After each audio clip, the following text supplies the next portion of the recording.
Ciao, sono Michele Righetti. Oggi facciamo la lezione numero 4 di Bach. Faremo il brano 4 della raccolta dai 24 pezzi dal libro di Anna Magdalena. È in Fa maggiore, abbiamo un bemolle in chiave e precisamente il Si bemolle. Il brano non è particolarmente difficile, è anche abbastanza breve, ma bisogna prestare attenzione. Non ci sono cose particolari da dire se non che anche questo brano è di un autore sconosciuto, per cui il nostro buon Bach faceva un po' man bassa anche rispetto alla tradizione comune o ai suoi altri compagni. In effetti il libro di Anna Magdalena non è mai stato dato alle stampe dallo stesso Bach, perché appunto non era di sua scrittura completamente.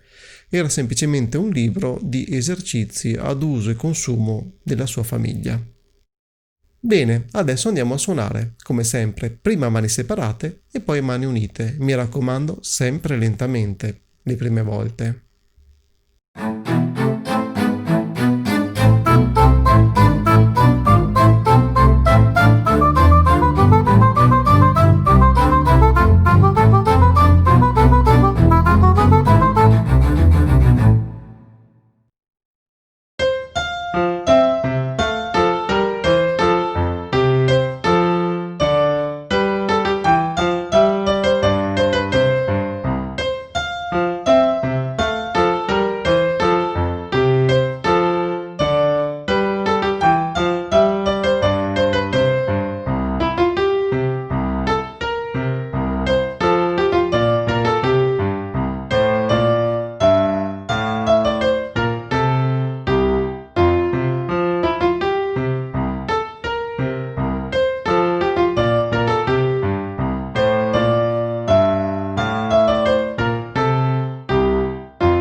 Se ti è piaciuto questo video, metti un like ed iscriviti al canale.